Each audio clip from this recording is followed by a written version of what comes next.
Kevin Wolf, welcome back to the Rocky Mountain Writer Podcast. Always fun to be here, Mark.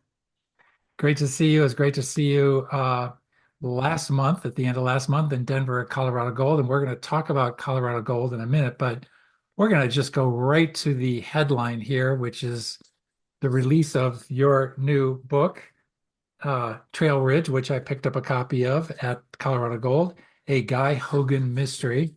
And I have not read it all, but I read the first chapter, and I'm just going to jump right in with a couple of craft questions. I'm not even going to ask you how you are or how things are going or what's happening in Hey, Estes Park.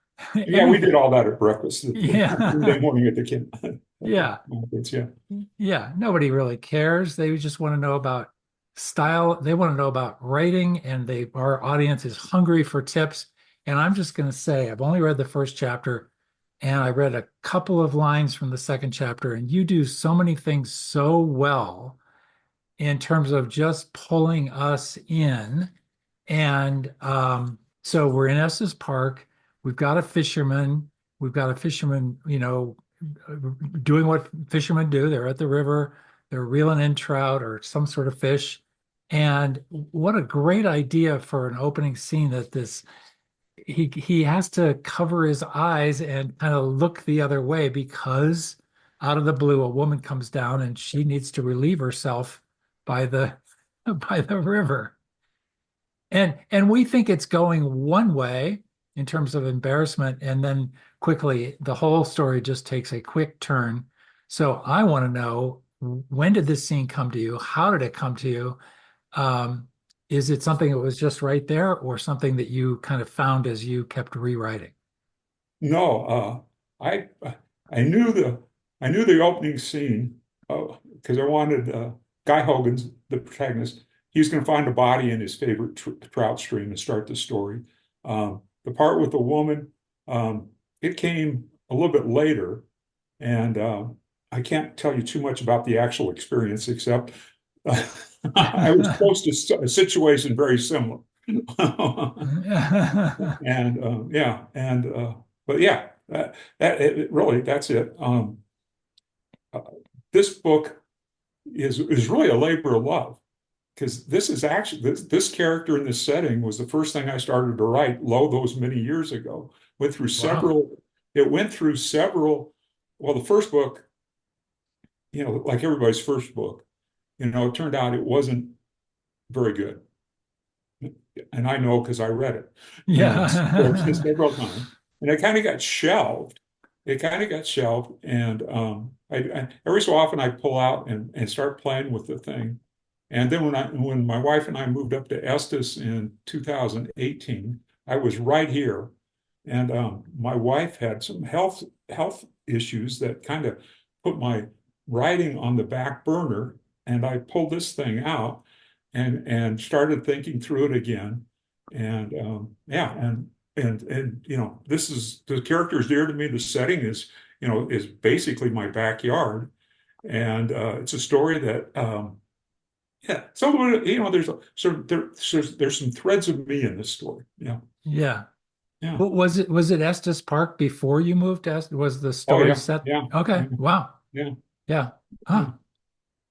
Very cool. Well, the other thing you do really, really well in this is you drop what I would call a something that's going to make you want to go to chapter two, which is you just hint at his situation with loneliness and his wall, the wall he's built up around him. And it just is, you don't go into great detail. You just kind of drop a little line. It's really simple. And I'll keep looking for it while you tell us about that. But it's, it doesn't go on, and it doesn't have to. It's just a little hook, so to speak, using a fishing metaphor. It's a little hook to say, what is this guy's issue? We don't, you don't need to come out and spill it all for us in the first chapter. Uh, yeah. Guy Hogan's the protagonist, and basically he's a decent man, just a good man. And his life's plan was he and his wife were going to move. moved to this resort community in the mountains, and that was where they were going to, you know, spend the end their last, their retirement time. But before the property is, but their home is even finished, cancer takes her from him, and he finds himself alone in her house, the house that that was supposed to be hers. And there's another scene later on where he can't quite go to the bedroom to sleep. It's the lazy boy in front of the fireplace and the TV. He finds himself night after night. And honestly, my wife and I just celebrated our 50th anniversary this summer. Wow, congratulations. Yeah, Wow. and love her very much. And as this book was coming together, was what would I be without her? Well, that it comes through in a couple of strong lines. I couldn't quite find the line of text, but I think for a lot of writers, a lot of new writers and things that you have a tendency to get to that point where you want to reveal something about your character. And instead of just doing a little drop in the water to let it kind of just be there for the reader, some writers just go into too much detail. They might go into several paragraphs at that point and fill us with backstory and slow down what is a great opening scene with, the fisherman, Oh, the woman, and then you got the cops coming and all the interviews. And if you had stopped everything action wise and really slowed us down with backstory at that point, it might have failed as an opening chapter.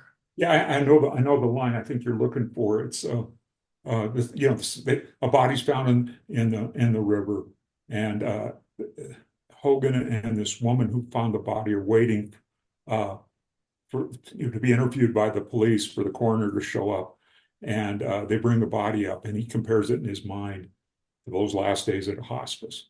Yeah. Yeah, yeah. And but did you ever think about expanding that, or did you always know that in an opening chapter you you've got to hold some stuff back? Yeah, I know. Yeah, I had two goals when I finally got serious about this book and started I wanted the intimacy with Hogan. I wanted people to understand him because hopefully I'm going to write two or three more stories with him in this area. And then the other part is that, I think that I tried to do a couple of other things to make the story flow the way I wanted it.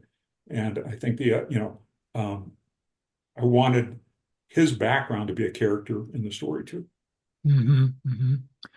So, another little trick I liked, and it's probably not a trick, it's just a nice little craft thing, is right at the start of chapter two, you've said nothing in the opening chapter about what year it is or what time it is, or it's just could be fairly generic. There's a reference to a Corvette, I think, and which there's still Corvettes around. We don't know what year it is, but then the opening chapter two, you mentioned the first showing of On Golden Pond at a movie theater. So we know instantly, we could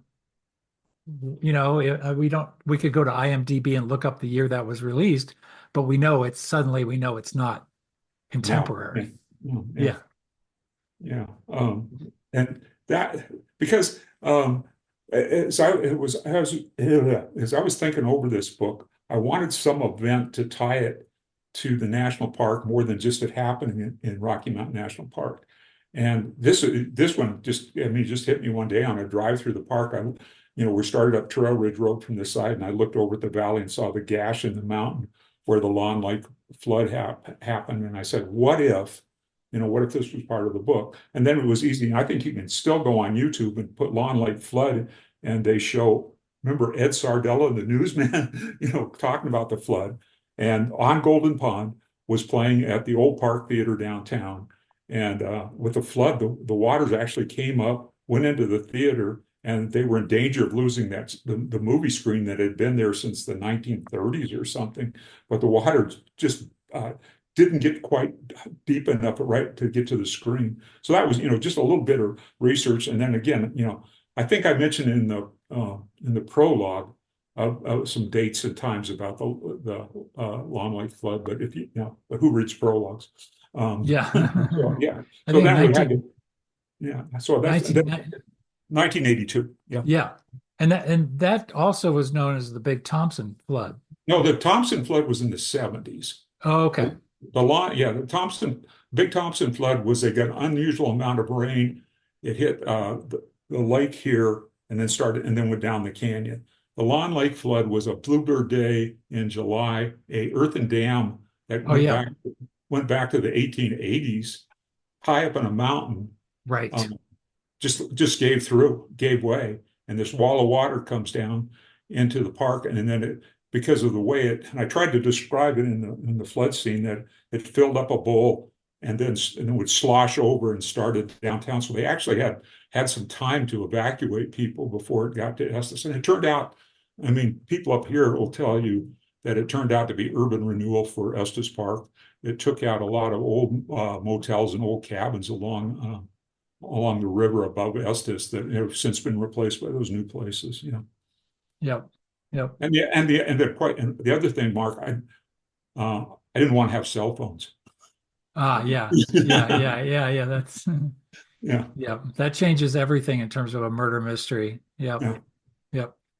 Um, well, it seems like Estes Park, for those who don't know, just in terms of stunning location, just its proximity to Rocky Mountain National Park and some of the most dramatic roads in the country, by any stretch of the imagination, seems like just a perfect setting for murder mysteries. I hope my fingers are crossed. There's a Yeah. couple more ideas Yeah. that are coming out. In fact, I hope to have the second book out before the end of the year. Oh, good. Do you have a working title for that? And It's called Early Snow. all right. All right. Well, tell us about, if you can, just tell us a little bit more about kind of the themes in Trailridge. What happens to Guy after this dramatic opening scene? Uh, yeah, he this mysterious woman that helped him was there when they found the body. Offers him a ride down to where he's left his truck because he was fly fishing up the road, and she's a bit strange, and just he doesn't quite understand what she has. He thinks he catches her in a lie, but he's not sure. And then why? And it'd be such a small lie. Why would she even uh, you know say something like that? Later on, he observes her downtown Estes and the swarm of people during a typical summer day in the park, when everybody's buying saltwater taffy and T-shirts. He sees her go into the Wheel Bar downtown with another woman. Later that day, or that night when he gets home, he gets a phone call from somebody with the sheriff's department asking him to meet at where they found the body. There's a few more questions, and when he does, somebody takes a shot at him. And that's Okay. pretty much gets the story going. Yeah. Yeah. And based on the description on the back, it sounds like you do take advantage of Trailridge Road. Oh yeah, yeah. There is a midnight car chase from Grand Lake to Estes Park. Some of the most harrowing, it's unbelievable road work in the country by far. Yeah. Yeah, Yeah. yeah.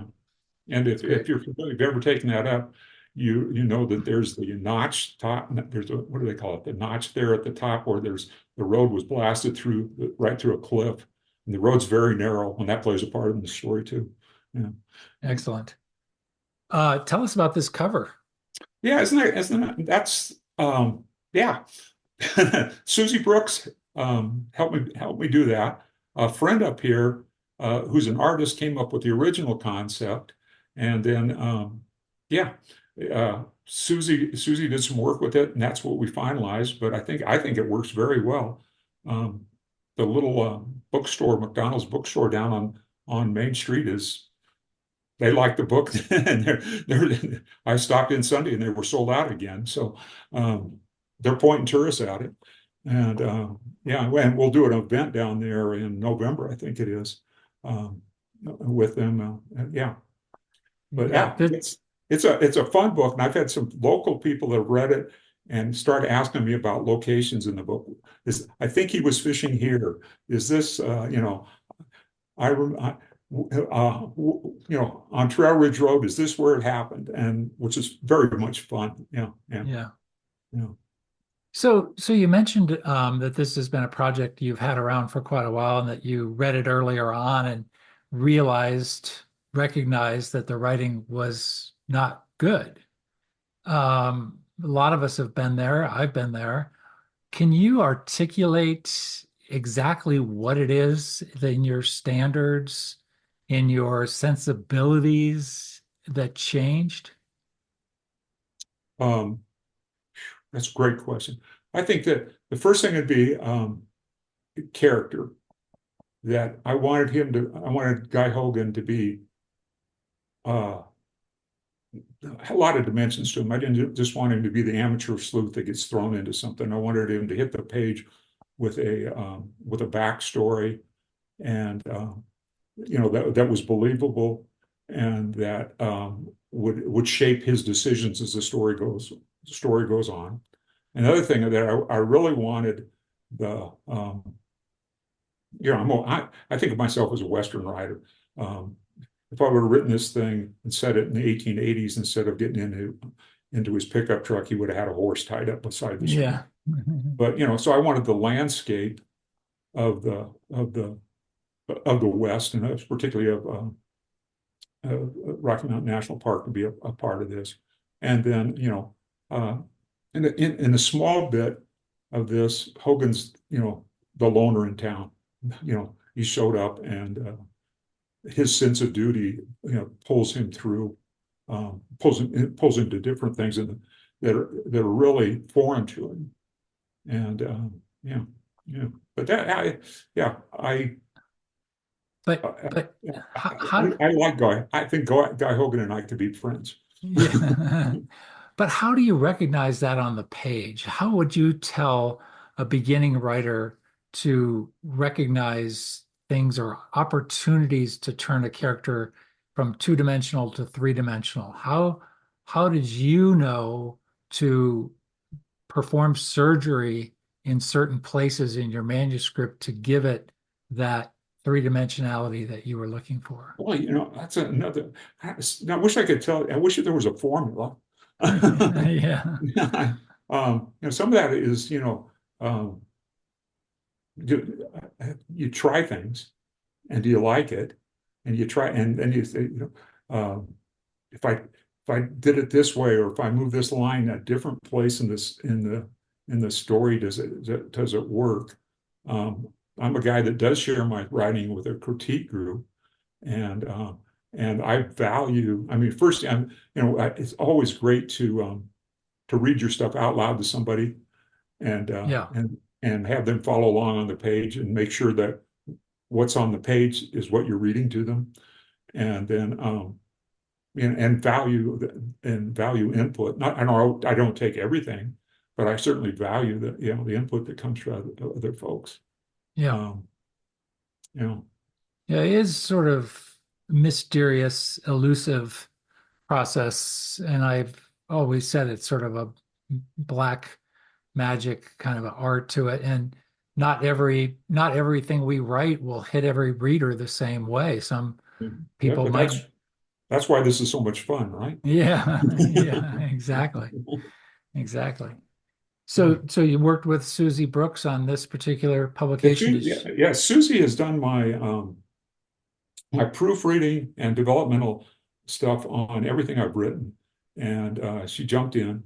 And the other thing on this is my first self-published book. My agent had this for about 3 years, tried to sell it. Hmm. It comes in at just about 60,000 words, and for mysteries, they're looking at for that 75, 80. And my agent, and we had a discussion, and she told me that it was time to do this myself. That Yeah, she thought that we heard this at the conference. She said that this year has been particularly mucked up, and books just aren't moving through through editor's desk to offers and stuff back there, and it's yeah. And she knew this was an important book to me, knew we'd been sitting on it for a long time, and that I had other ideas for this character. And she said, now Susie had offered to bring it out with Literary Wanderlust, and we had long discussions over that. And I just felt that I could do more with it on my own than if I partnered with Susie. Yeah. Yeah. Was that difficult to manage all those self-publishing, indie publishing details yourself? Um, I'll tell you a secret. Susie was a tremendous help, getting the book ready. And I looked at my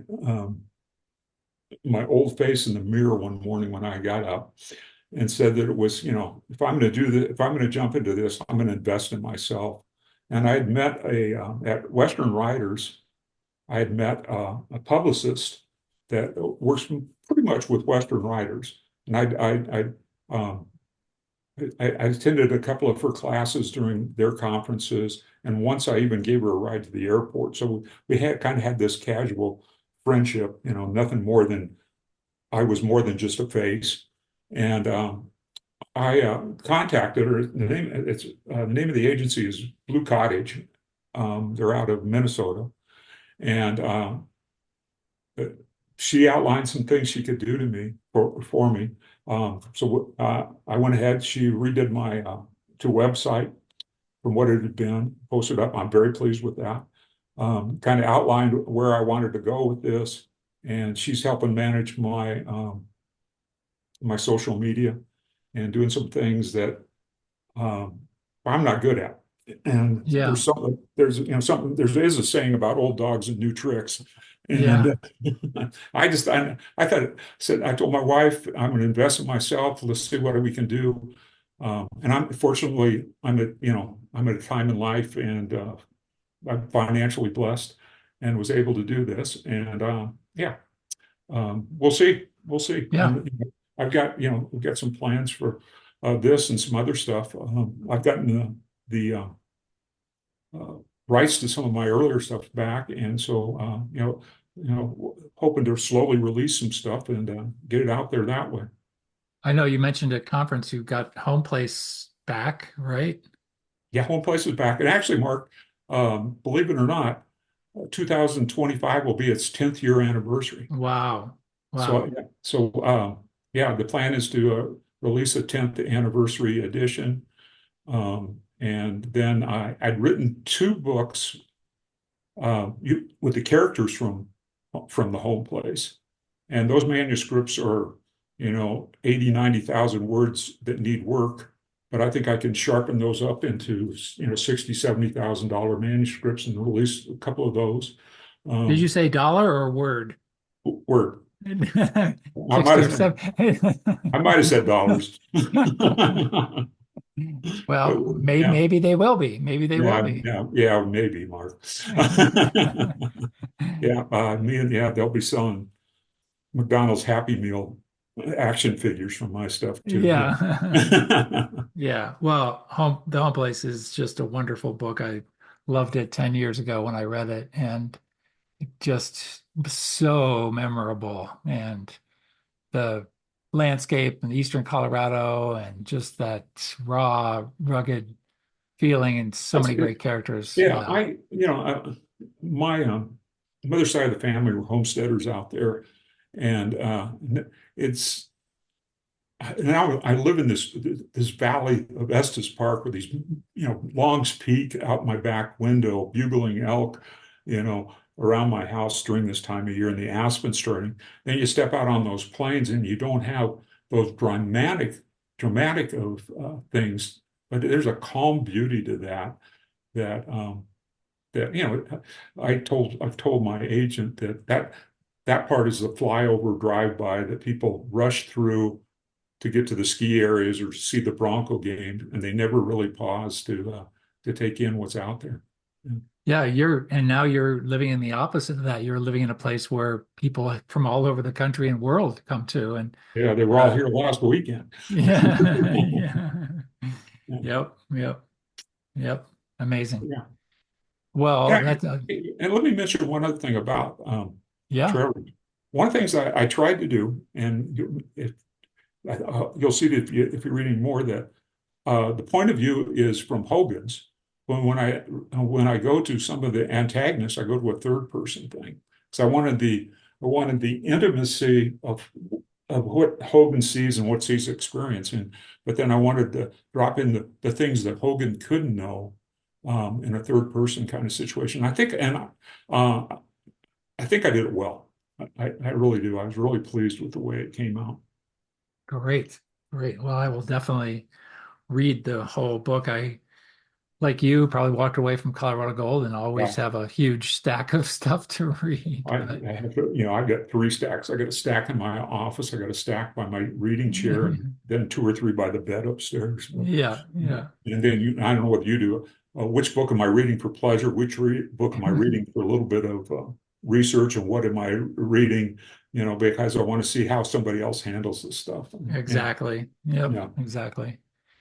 Well, we've kind of touched on this a little bit, but it was sort of one of the not themes of Colorado Gold. Maybe I was just paying attention to it more than I usually do, but there just seemed to be a lot of discussion about the strength of indie publishing, that there's really no difference in terms of quality. You cannot tell me that traditional publishing has somewhat quote unquote better.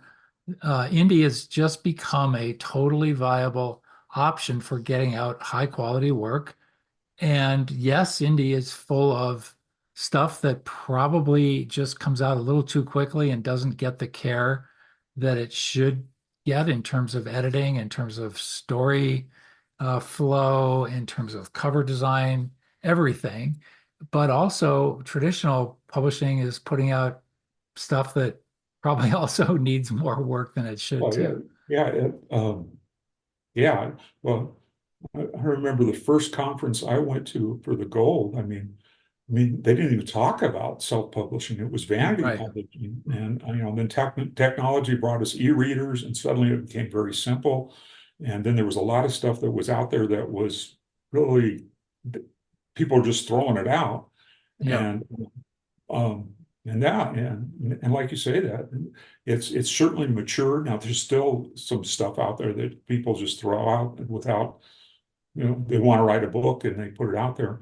But I told somebody the other day, I bet there's some real good stuff out there where the person hasn't marketed it, didn't even think about marketing, and it just doesn't get found. But I bet there's some real good stuff hiding out there, and but what is it?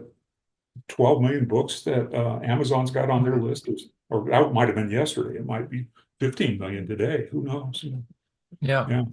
No, it's a friend from Georgia not emailed, he mailed me a book, hard copy of a book that has zero reviews on Amazon. It's called Better to Beg by Christy McKenzie. It's a rock and roll novel. I read it on vacation, and it's one of the best flat out novels I've read in a long time.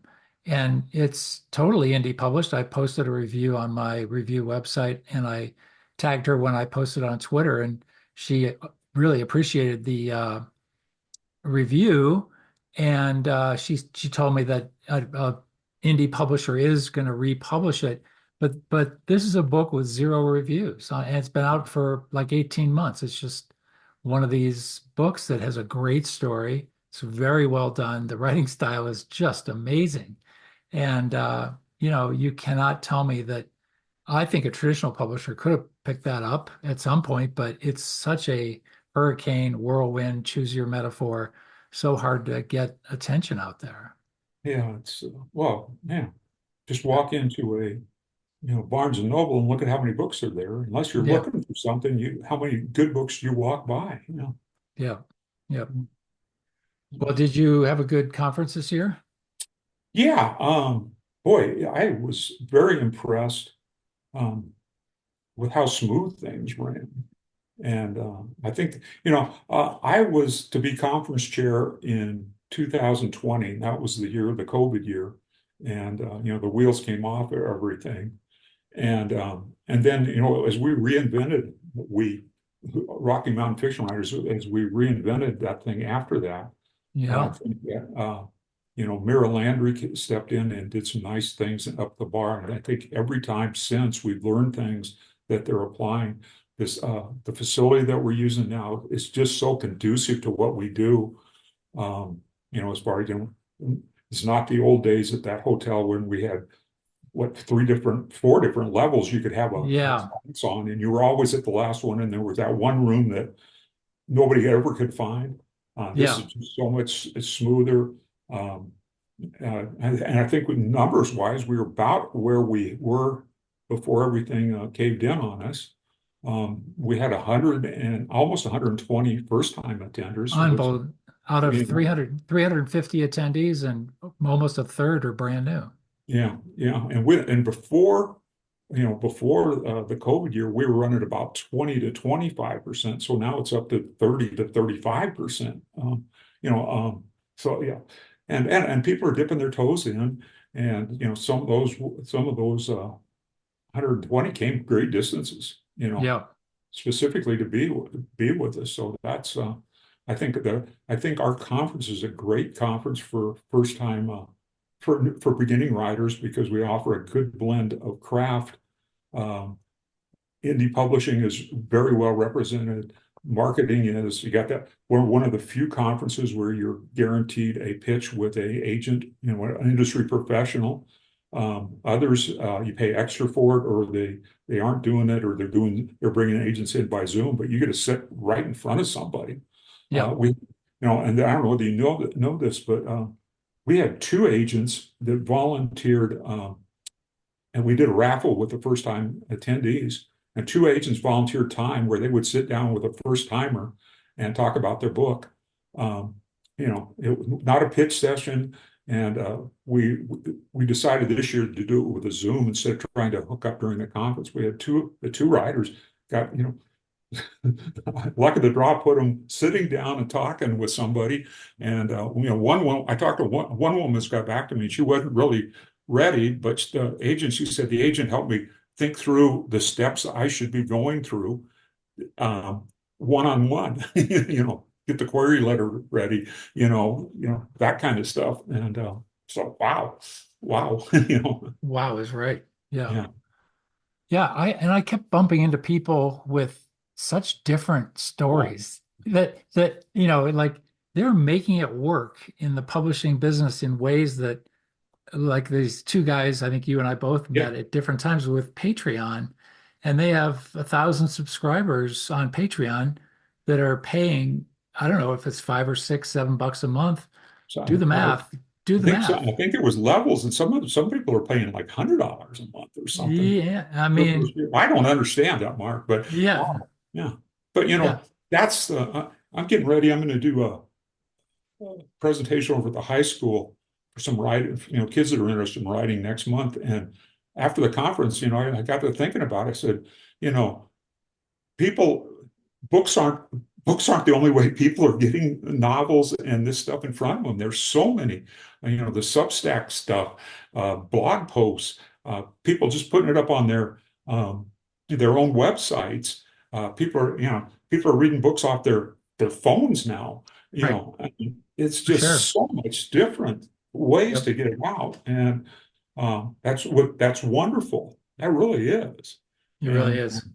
I think that we you know I'm vice president and I'm the old guy on the board, and it's so good to have the Andres and those guys around that are understanding and keeping up with this and are going to hold and going to push us into the what's next, because they're anxious to learn it. Yep. Yeah, the one thing I love about Rocky Mountain fiction writers is you've got your writing, you've got the words on the page, and nothing will change the fact that every writer at some point has to sit down and put those words on the page or on the computer screen. Yeah. But then after that, we are agnostic when it comes to how you're going to put those out in the world. And we don't discern there, at least I don't, and I hope I don't at the conference. It's just incredible sharing. Well, I think the first conference I went to was 2002, And someplace during the program, they said, the world of publishing is changing. And guess what we said this year? So Yeah, yeah, the yeah, opportunities are there, and you got to find, and I'm a traditional Western kind of guy, so I think my stuff's always going to be kind of tucked in. People that read my books are going to want to pick up a paper book. Some are going to read it off a Kindle or something like that. I don't see, maybe I'm wrong, but I don't see people finding mine in some of those the new yeah, avenues. yeah, But boy, it's good to know they're out there. Yeah. yeah. Well, this has been a great rundown, Kevin, and congratulations on the new book, Trailridge. And hold it up one more time. Good luck with it. And as we wrap up, we always like to shine a light on another book or another writer.